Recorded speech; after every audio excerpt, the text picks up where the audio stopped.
തിരുവനന്തപുരത്ത് തിരുമല അനിലിന് പിന്നാലെ വീണ്ടും ഒരു ബി.ജെ.പി. നേതാവിന്റെ ആത്മഹത്യ. തൃക്കണ്ണാപുരത്ത് ബി.ജെ.പി. നേതാവ് ആനന്ദ് കെ തമ്പിയാണ് ആത്മഹത്യ ചെയ്തത്. സ്ഥാനാർത്ഥിയാക്കാത്തതിൽ മനം നൊന്താണ് ആത്മഹത്യയെന്ന് ആനന്ദിന്റെ ആത്മഹത്യാക്കുറിപ്പ്. വിവരങ്ങളുമായി ഇപ്പോൾ മനസ മനോജ് ചേരുന്നുണ്ട് തിരുവനന്തപുരത്ത് നിന്ന്. മനസ, വളരെ കൃത്യമായി തന്നെ ആനന്ദ് കെ തമ്പി ആത്മഹത്യാക്കുറിപ്പിൽ എഴുതി വെച്ചിട്ടുണ്ട്.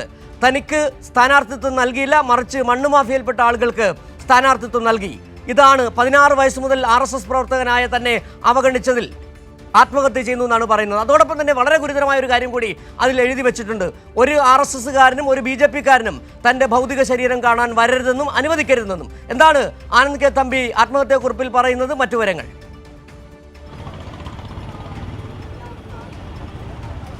അതുതന്നെയാണ് സിജു. തദ്ദേശ തെരഞ്ഞെടുപ്പുമായി ബന്ധപ്പെട്ട് തൃക്കണ്ണാപുരം വാർഡിൽ മത്സരിക്കണമെന്ന ആഗ്രഹം ആനന്ദ് കെ തമ്പി പ്രകടിപ്പിച്ചിരുന്നു. ആ ഒരു ആഗ്രഹം നേതൃത്വത്തെ അറിയിച്ചിരുന്നു. എന്നാൽ നേതൃത്വം ഇത് പരിഗണിച്ചില്ല എന്നതാണ് അദ്ദേഹം തുടക്കം മുതലേ മാധ്യമങ്ങളോട് പറഞ്ഞിരുന്നത്.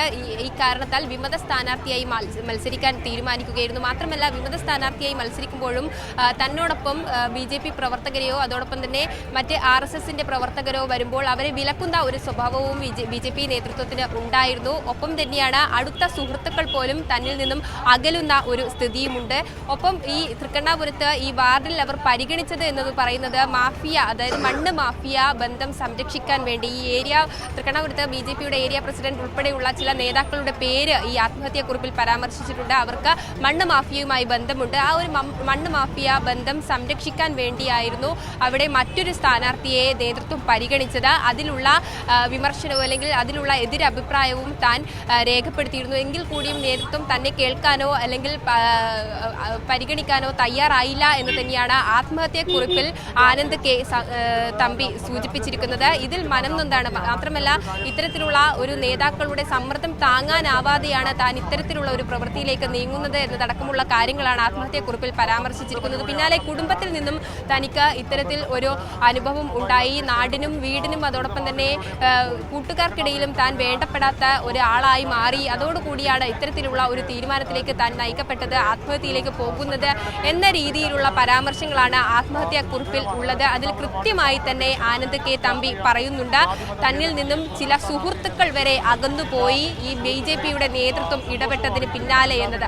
അതുമാത്രമല്ല, നമുക്ക് ഇതിനു മുൻപും ഉദാഹരണത്തിന് കാണിക്കാൻ തിരുമല അനിലിന്റെ ആത്മഹത്യയുണ്ട്. BJP നേതാക്കളുടെ പ്രവണത കാരണം തിരുമല അനിലിനും ആത്മഹത്യ ചെയ്യേണ്ടി വന്നത്, സ്വന്തം ജീവൻ ഒടുക്കേണ്ടി വന്നത്. ആ പാത തന്നെ മറ്റൊരു RSS പ്രവർത്തകനായ മറ്റൊരു നേതാവായ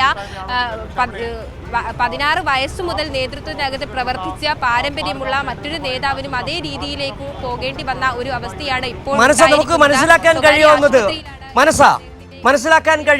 16 വയസ്സ് മുതൽ RSS പ്രവർത്തകനായിരുന്ന ആനന്ദ് കെ തമ്പി, അതുമാത്രമല്ല കോഴിക്കോട് അടക്കം RSSന്റെ BJPയുടെ സജീവ പ്രവർത്തനങ്ങൾ പങ്കാളിയായി വീണ്ടും തിരികെ വന്ന് തൃക്കണ്ണാപുരം മണ്ഡലത്തിൽ പ്രവർത്തിച്ചു വരുന്നു. ഇതിനിടെ ഈ തെരഞ്ഞെടുപ്പുമായി ബന്ധപ്പെട്ട് ആദ്യം തന്നെ BJP നേതൃത്വത്തെ അറിയിച്ചിരുന്നു. അതിനുശേഷം BJP നേതൃത്വം മണ്ണുമാഫിയയിൽപ്പെട്ട ചിലർ, അവരുടെ പേര് കൂടി ആനന്ദ് കെ തമ്പി എഴുതിയിട്ടുണ്ടെന്നാണ് മനസ്സിലാക്കാൻ കഴിയുന്നത്.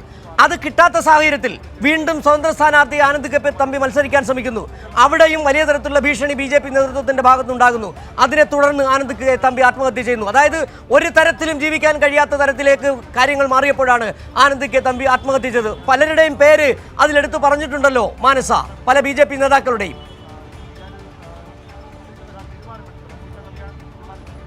തീർച്ചയായും അത് തന്നെയാണ് സിജു. പലരുടെയും പേര് എടുത്തു പറഞ്ഞുകൊണ്ട് തന്നെയാണ് ആത്മഹത്യാക്കുറിപ്പിൽ പരാമർശിച്ചിട്ടുള്ളത്. അതായത് തൃക്കണ്ണാപുരം വാർഡിലെ BJP ഏരിയ പ്രസിഡന്റ് ആയിട്ടുള്ള ആലപ്പുറം കുട്ടൻ എന്നറിയപ്പെടുന്ന ഉദയകുമാർ, നിയോജക മണ്ഡലം കമ്മിറ്റി മെമ്പർ കൃഷ്ണകുമാർ, RSSന്റെ നഗർ കാര്യവാഹ് രാജേഷ് എന്നിവരാണ് ഒരു മണ്ണ് മാഫിയയിൽ പെട്ടിരിക്കുന്നത്. അവരുടെ നിയമവിരുദ്ധമായ പ്രവർത്തനങ്ങൾക്ക് അധികാരത്തിന്റെ ഒരു ആൾ വേണം. അതിനുവേണ്ടിയാണ് ആ വാർഡിലേക്ക് മണ്ണ് മാഫിയയുമായി ബന്ധപ്പെട്ട മറ്റൊരാളെ, അതായത് വിനോദ് കുമാർ എന്ന അനി BJP സ്ഥാനാർത്ഥിയായി വരുന്നത്. ഇതിൽ ഉള്ള വിയോജിപ്പ് രേഖപ്പെടുത്തിയിരുന്നു. മാത്രമല്ല, തുടക്കം മുതൽ തന്നെ തെരഞ്ഞെടുപ്പ് വരാനിരിക്കെ തന്നെ താൻ തന്റെ ആഗ്രഹം പ്രകടിപ്പിച്ചതാണ്. ഇവിടെ തനിക്ക് മത്സരിക്കണം എന്നതടക്കമുള്ള ഒപ്പം ഈ ആനന്ദ് കെ തമ്പിയുടെ പ്രവർത്തന പാരമ്പര്യം പറയുകയാണെങ്കിൽ സിജു സൂചിപ്പിച്ചതുപോലെ തന്നെ 16 വയസ്സിൽ നിന്ന് തുടങ്ങിയതാണ്. നിരവധി മേഖലകളിലൂടെ വന്ന് പ്രവർത്തന പരിചയമുള്ള അല്ലെങ്കിൽ പ്രവർത്തന പാരമ്പര്യമുള്ള ഒരു നേതാവ് കൂടിയാണ്, RSSന്റെ ഒരു നേതാവ് കൂടിയാണ് ആനന്ദ് കെ തമ്പി എന്ന് പറയുന്നത്. എന്നാൽ ഈ ആനന്ദ് കെ തമ്പിയെ നേതൃത്വം പരിഗണിക്കാതെ വന്നപ്പോൾ, അതുമാത്രമല്ല സ്ഥാനാർത്ഥിയെ പരിഗണിക്കാമെന്ന് പറഞ്ഞ ഈ സീറ്റ് മോഹിപ്പിക്കുന്ന ഒരു സ്ഥിതി ഒരു സംശയം. ഈ BJP ജില്ലാ നേതൃത്വം ആനന്ദ് കെ തമ്പിക്ക് പറഞ്ഞു വന്ന ആനന്ദ് കെ തമ്പിക്ക് ഉറപ്പ് നൽകിയിരുന്നോ? സീറ്റ് നൽകാം, തൃക്കണ്ണാപുരം മണ്ഡലം ആ വാർഡിൽ സീറ്റ് നൽകാമെന്ന് പറഞ്ഞിരുന്നോ ആനന്ദ് കെ തമ്പിയോട്?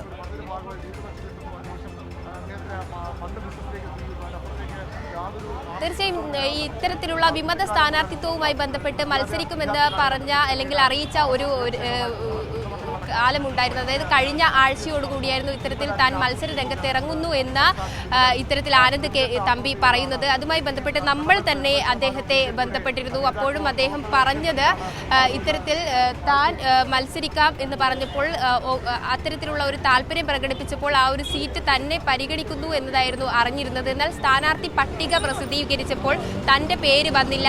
ഒപ്പം ഈ വിനോദ് എന്ന പറഞ്ഞ ആളുടെ വിനോദ് കുമാർ, അതായത് അനി എന്ന വിനോദ് കുമാറിന്റെ പേരാണ് സ്ഥാനാർത്ഥി പട്ടികയിൽ ആ വാർഡിലേക്ക് പരിഗണിച്ചത് എന്നതാണ് അറിയാൻ സാധിച്ചത്. ആ ഘട്ടത്തിലാണ് ഇത്തരത്തിലുള്ള ഒരു വിയോജിപ്പ് രേഖപ്പെടുത്തിയത്. ആ ഒരു സന്ദർഭത്തിലാണ് താൻ ഇങ്ങനെ വിമത സ്ഥാനാർത്ഥിയായി മത്സരിച്ചത്.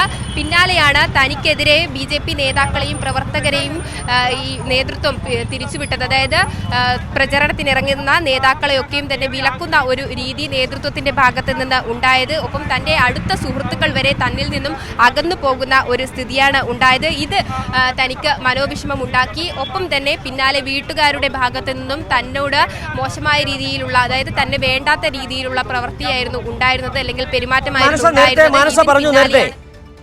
നേരത്തെ മാനസ പറഞ്ഞു ഈ വിമത സ്ഥാനാർത്ഥിയായി മത്സരിക്കുമെന്നുള്ള കാര്യം മാധ്യമങ്ങളെ അടക്കം ഈ ആനന്ദ് കെ തമ്പി അറിയിച്ചിരുന്നു.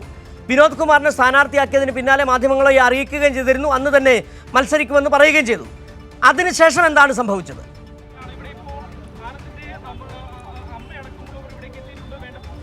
തീർച്ചയായും അത് തന്നെയാണ് സിജു. ഇത്തരത്തിൽ കഴിഞ്ഞ ആഴ്ചയാണ്, അതായത് സ്ഥാനാർത്ഥി പട്ടിക പുറത്തു വന്നതിന് പിന്നാലെയാണ് വിമത സ്ഥാനാർത്ഥിയായി താൻ മത്സരിക്കുന്ന കാര്യം മാധ്യമങ്ങളെ, അതായത് സമൂഹ മാധ്യമങ്ങളിൽ, സോഷ്യൽ മീഡിയയിൽ ഉൾപ്പെടെ ഇദ്ദേഹം ഫേസ്ബുക്കിലൂടെ ഇക്കാര്യം അറിയിച്ചിരുന്നു. പിന്നാലെയാണ് മാധ്യമങ്ങൾ, അതായത് കൈരളി ന്യൂസ് അടക്കം അദ്ദേഹത്തെ ഫോണിൽ ബന്ധപ്പെട്ടിരുന്നു. അപ്പോഴും അദ്ദേഹം പറഞ്ഞത് എന്ന് പറഞ്ഞാൽ ഇത്തരത്തിൽ താൻ നാളെയോ മറ്റന്നാളോ മാധ്യമങ്ങളെ കാണും, അതിൽ തൻ്റെ സ്ഥാനാർത്ഥി നിർണയം പ്രഖ്യാപിക്കും, സ്ഥാനാർത്ഥി നാമനിർദ്ദേശം നൽകും എന്നതടക്കമുള്ള കാര്യങ്ങൾ അറിയിച്ചിരുന്നു. പിന്നാലെയാണ് പ്രചരണ രംഗത്ത് ഇറങ്ങും എന്നതും സൂചിപ്പിച്ചിരുന്നത്. അതിന് പിന്നാലെ നേതാക്കളും കൂടെ, അതായത് ആനന്ദിന് ഇഷ്ടമുള്ള ആളുകൾ ഒക്കെയും തന്നെ, അതായത് BJP പ്രവർത്തകരായ ആളുകളൊക്കെയും പ്രചാരണ രംഗത്ത് ഇറങ്ങുന്ന ഒരു രീതി ഉണ്ടായിരുന്നു. പ്രചാരണം ആരംഭിച്ചു എന്ന് തന്നെയാണ് അറിഞ്ഞത്.